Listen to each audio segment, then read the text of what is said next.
The topic for today's advisory committee meeting is the possibility of a causal linkage between the emergence and/or intensification of suicidal thoughts and acts, suicidality that is, and/or other violent behaviors, and the use of antidepressant drugs. Excuse me, are you I am Mrs. Del Shannon? Yes. I am the widow of Charles Westover, also known as Del Shannon. My husband was given Prozac on January 24th of 1990. On the evening of February 8th, 1990, he killed himself. I am told his death was instantaneous, but I believe his death actually began the moment he took his first dose of Prozac. Before Prozac, my husband was very involved with people, our family, and his work. He was very much in charge of his business. But within days after he started taking Prozac, I noticed a personality change in him. He showed signs of restlessness, akathisia, agitation, pacing, and his appearance was very drawn. He developed severe insomnia, extreme fatigue, chills, racing heart, dry mouth, and upset stomach. His hands would shake uncontrollably at times. This really alarmed him. I would ask him what was wrong, and his only reply was, "I don't know, I don't know." At this time, my husband's career was better than ever. He was just finishing a new album and was at his utmost creative peak. Many good changes were happening rapidly in his life. On January 24th, due to these changes, he went to a doctor for counseling as he was experiencing some stress. He was given Prozac. 2 weeks later, I found him dead in our home. He told me when he came home from the doctor that he was given a new drug, quote, "It's not even a drug, it's a chemical. It's very safe. It's supposed to help me over the hump I'm in." The drug was Prozac. Charles was very much against suicide. He counseled people against suicide. To him, and I quote, "Suicide is a permanent solution to a temporary problem." I want you to know suicide was totally out of character for my husband. There was no note and no goodbye. The day he died, he had made appointments for the following afternoon and evening. He had booked future gigs. On February 8th, my daughter and I were going to the market. He asked for some vitamins and other items that he wanted from the market. He kissed me, smiled, and we said, "I'll see you later." There was absolutely no warning of suicide or anything violent. I know with absolute certainty that if Charles had any idea of the side effects of Prozac, he would never have taken it. This drug is most assuredly responsible for any torment or suffering and the eventual suicide of my husband. I want people to be aware of what can happen when you take the drug Prozac. Thank you. On behalf of myself and thousands of other citizens from the state of North Carolina, Virginia, and West Virginia, which I happen to be a Prozac survivor director for these three states, I want to say thank you for allowing the public to come up here and speak and voice their opinion about this dangerous drug. And I also want to tell everybody that these are real stories, real people. This is not something wrote down on a piece of paper, something that somebody wrote up somewhere. These are real things that's happening.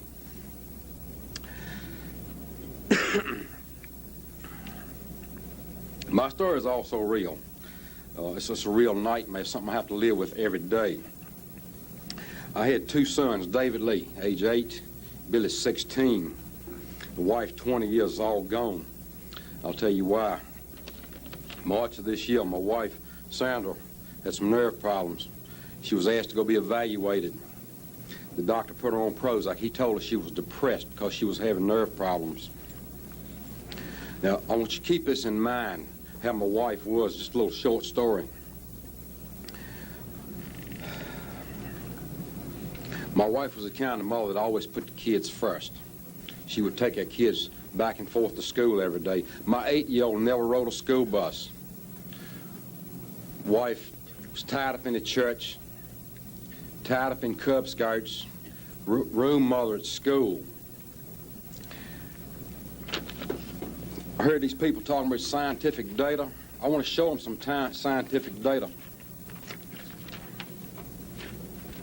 This is scientific data right here. When all y'all look at this is scientific data. For those that don't say we have scientific data.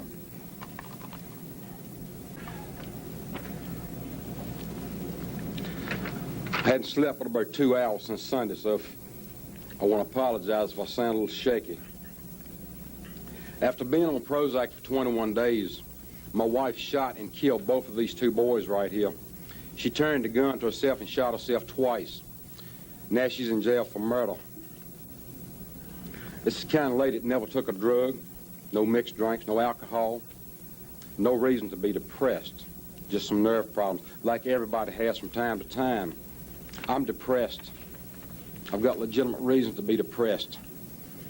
I want to ask y'all, don't let this happen to nobody else. These are real people. You know, these murders and things are senseless. You know, it's time to put a stop to it. Thank you. Sat down on the bed and put the gun to my head. I wasn't clear on how to shoot the gun, so I lowered it and pulled the trigger. It fired into the bed. As I went to hold it back up to my head, the feather touch trigger had tripped after that first shot, and I blew a 4-inch hole out the back of my arm instead of my head.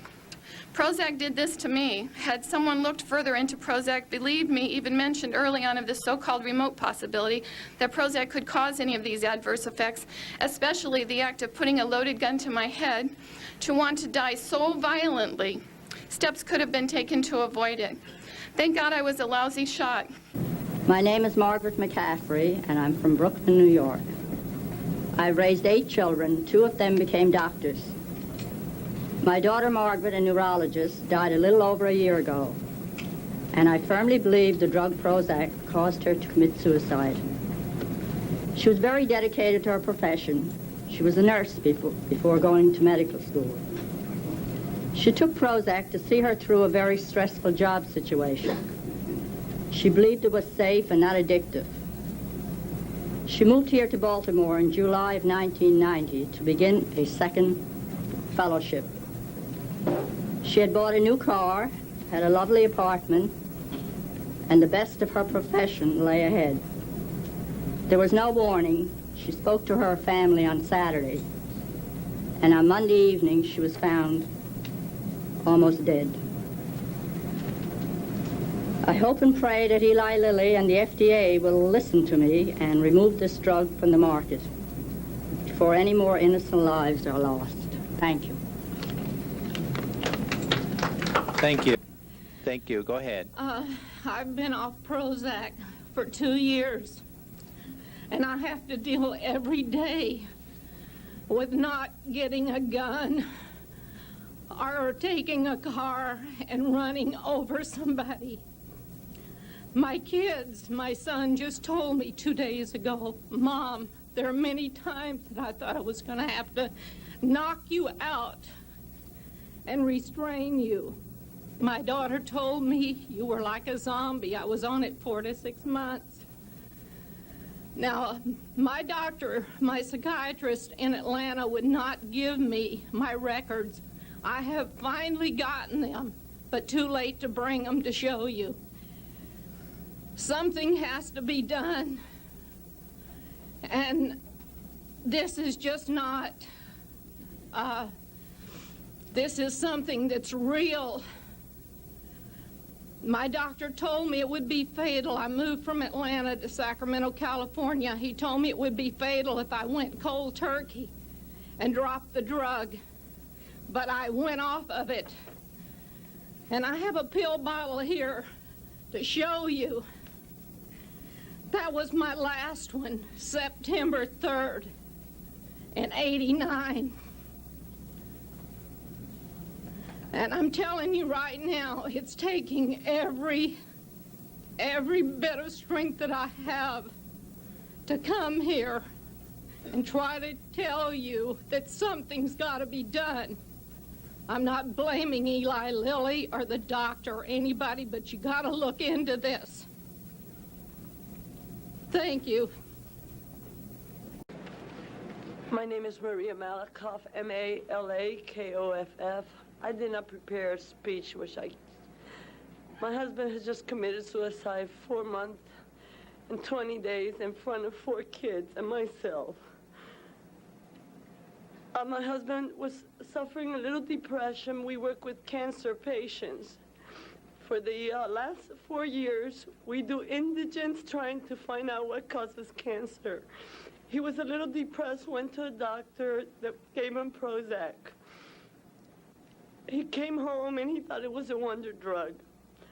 I took the job of 3 businesses at the same time, and I was suffering anxiety. I went to cardiology, who asked me to go to a psychiatrist to give me something for my anxiety. I was placed on Prozac too. On our anniversary, February 14, I went in Kapalua Bay, Hawaii, and cut my veins. I decided I wasn't taking this drug. My husband didn't believe me. He was a pharmacist. We came back, and on April 30, he just blew his brains out in front of all of us. Nothing will bring my husband back, and nothing's going to bring my kids' fathers back. But I believe that Eli Lilly has made other mistakes before when they got oral flax out there that killed 28 people and it was taken out. We're over 28. How many more have to die before somebody looks? If we made a mistake, we're human. But let's look into it. I'm not blaming Eli Lilly. I'm blaming a mistake that has been made here. Please search into this. I can't take the 5 minutes. I can't handle it no more. Thank you for your comments. Nearly committing suicide in front of her children, my sister did commit suicide in front of Lindsay. Another woman spoke of hollow point bullets. That's what my sister used to do it. My sister would have never killed herself in front of this little girl. She would have never done that. Prozac induced her to do that. I'm against Prozac because it killed my father. Unfortunately, with my dad, we didn't have time to notice too many changes, except that he became withdrawn and agitated. But by that time, it was too late. He got up at 9 o'clock in the morning, took a 12-inch butcher knife out of the kitchen drawer and stabbed himself violently in the abdomen once, and then proceeded to do it twice. My father died when I was 16. I was date raped when I was 14. I was date raped again when I was 18. I obviously had a lot on my mind. So they told me Prozac was the quick fix. I tried to kill myself twice. I was unsuccessful both times, and I thank God I am alive today. I stand before you because I want you to be aware of what is going on in real, live people. If one of you will simply listen to what I have to say and bring life, or at least give somebody the chance, a future unsuspecting victim, the chance to have a life. And I thank you, and I hope that you heard what I said. I was totally out of control. My friends were aghast at my deteriorating mental state, but were afraid to speak to me about it because of my agitated state of mind. During this time, it is a miracle I did not harm myself or others. I had become a menace to society, and the FDA is allowing this to happen. I want to know why. How many more people are going to be killed and maimed before you do something? You have the power to change things. You have the power to listen to what we say and investigate what we say. I do not find from the evidence today that there is credible evidence to support a conclusion that antidepressant drugs cause the emergence and or the intensification of suicidality and or other violent behaviors.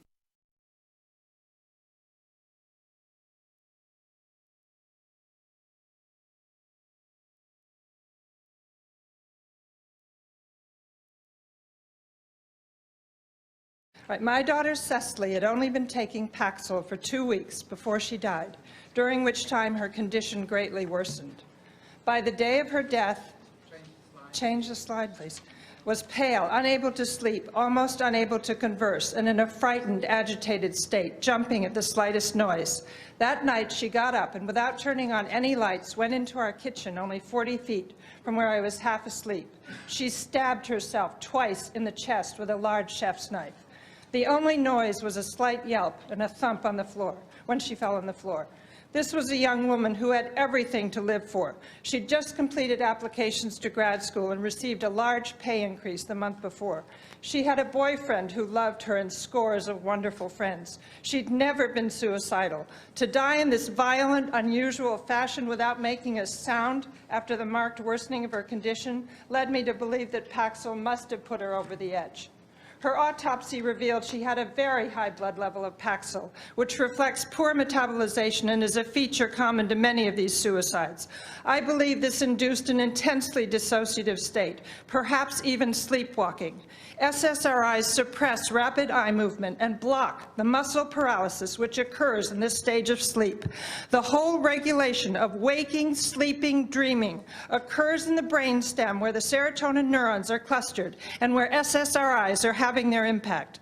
Patients taking SSRIs had rapid eye movement during non-REM sleep and while awake, when they were not paralyzed. This atypical REM is often associated with strange behaviors, including hallucinations.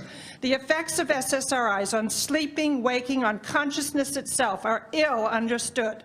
From accounts of people under the influence of these drugs, I believe SSRIs can alter consciousness in some mysterious and frightening way that is not normally seen, even in mental illness. I'm certain this is what happened to my daughter. Untold thousands have... and the FDA's failure to... Good morning. My name is my name is Corey Badsgard. 4 years ago, I was diagnosed with having social anxiety disorder, and my family practitioner doctor, he prescribed Paxil, 20 milligrams. After about 8.5 months, I started taking 40 milligrams of Paxil because it was not working at 20 milligrams.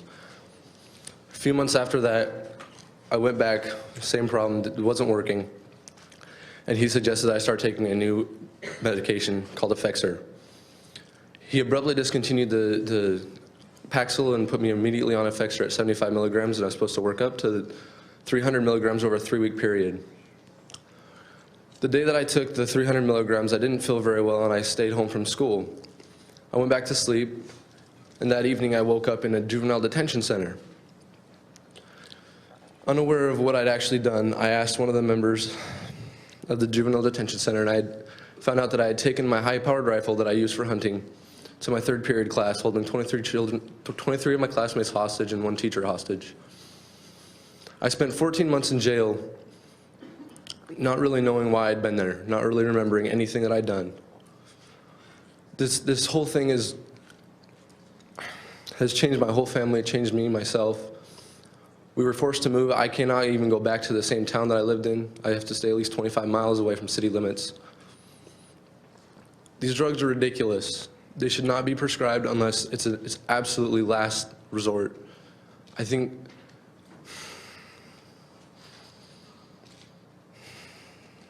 these drugs are hell. Look what they've done to my son.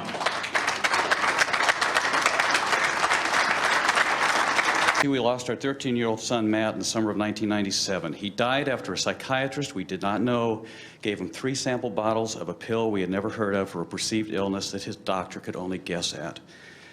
We were advised with great authority that Matt was suffering from a chemical imbalance that could be helped by a new, wonderful medication called Zoloft. It was safe, effective. Only 2 minor side effects were cautioned with us: insomnia, indigestion. Now, I don't know if Matt had a chemical imbalance. I do know this. We had moved him to a new neighborhood a year before, a new school setting. He was uneasy. He didn't have the friends he had grown up with in our old neighborhood. Yes, our son was unhappy. So Matt's doctor, a man we know through court testimony to have been a well-paid spokesman for Pfizer, gave us Zoloft. He said, take these for a week. Call me back when you know how Matt is doing. Matt didn't have a week.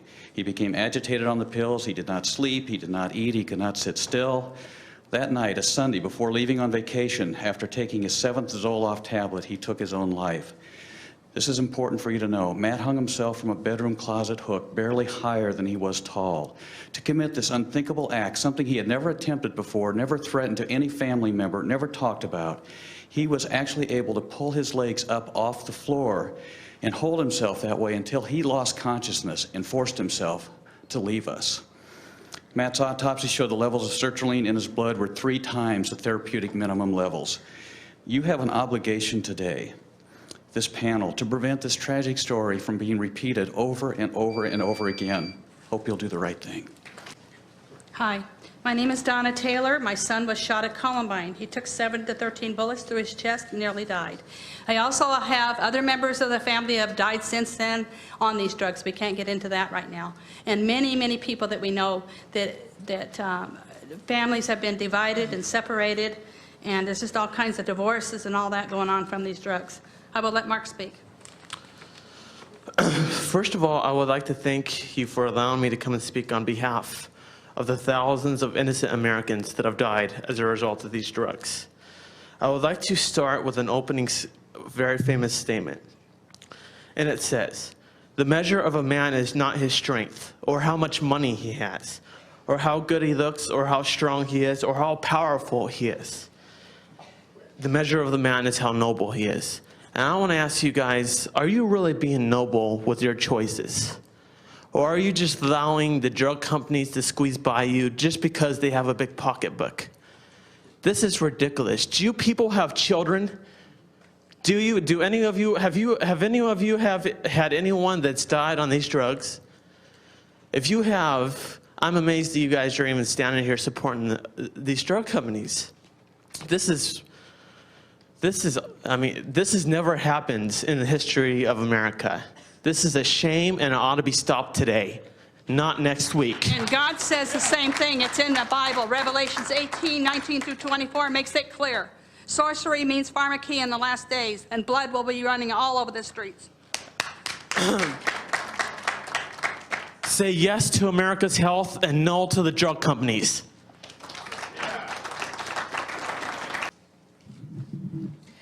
My name is Dawn Ryder, and I'm here to tell you my story, and I represent, as president of Aspire, more than 11,000 persons who are all named on the Eli Lilly and Prozac petition, which a copy has been given to the panel. We've been educated to believe that mental, emotional, and behavioral disorders are caused by chemical imbalances in the brain. The fact is that this is only theory, and this theory is pushed on us as if it were the absolute truth. The reality is that the best of scientists do not completely understand the complex interactions of the myriad chemicals in our brains. Those of us who elect to believe this theory and subject ourselves to treatment become guinea pigs in an ongoing experiment. I know this from personal experience. I trusted our family doctor when he explained that depression is caused by a chemical imbalance. We trusted him when he determined that Paxil was right for my husband and Prozac for my son. We weren't educated enough at that time to ask him to provide us with the test results that proved which chemicals were being balanced. I'm not going to go into details of what happened to our family. I've given you all documentation. It's very painful. Suffice it to say that my beautiful 14-year-old son is now dead. And when we discovered the problems with these drugs, we decided it would be better for my husband to suffer through depression than end up dead like our son. We found out that he could not get off of Paxil. He went through over a year of hell before he was able to finally withdraw from the drug, and in the process, it destroyed our marriage of over 20 years. I say with no apology whatsoever that these SSRI drugs destroyed what was once a loving and vibrant family. Why do we believe that street drugs like heroin and LSD can lead to outcomes such as this, yet we won't accept that legally prescribed drugs working on the same neurochemicals can result in horrific crimes against persons and property? Why do we accept that a drug like penicillin, beneficial it is for some, can prove fatal for others? We fail to accept that these drugs can have paradoxical effects. These drugs are not safe for everyone. They should be labeled with the strongest of precautions and dispensed only by trained physicians who have time to adequately monitor the patient. Most doctors do not have time for this level of care. Also, patients should be required to sign letters of informed consent. Please carefully consider the documentation that I've left with you, and look at the faces of those that are here today and the faces that are out in the hall, those children who cannot speak for themselves because they're dead. They are not merely anecdotal evidences. There is a preponderance of evidence that will be presented before you today. Please consider it carefully, and do the right thing. Thank you. My name is Richard Mack, and I'm a retired law enforcement officer and sheriff from Arizona. My expertise in that field was juvenile delinquency, school violence, and narcotics investigations. My first experience with SRIs was when I was a parent of a second grader. My wife and I were called into the school, and our son had a problem staying in his chair. What was the government school's answer? Drug your son into submission so he'll stay in his chair. We refused, and we thank God now that we did. Our son turned out just fine, played basketball, baseball, and excelled at school and sports. As sheriff of a small community in Arizona, we had an abnormal amount of high rate of suicide and teen violence. I am just an investigator. I just present the facts. One thing that we could not ignore was the circumstantial evidence that the common denominator in all of these cases was the victims or perpetrators were on SSRIs. In investigating these events, it became quite commonplace for all of us to ask the same question as we got to the next event of horrified and traumatized people and families. You've heard from many of them today. Some people don't have the adverse effects reaction to these drugs. Some do. I learned the same with LSD when I investigated that as an undercover narcotics officer. I can only say that the evidence is mounting over and over, as did our investigations. We cannot, as law enforcement officials, ignore such circumstantial evidence. I doubt very seriously if you could either. I'm an advocate for states' rights, and I do not believe that if the FDA fails to take action, that state and local authorities will have to. Thank you. Thank you.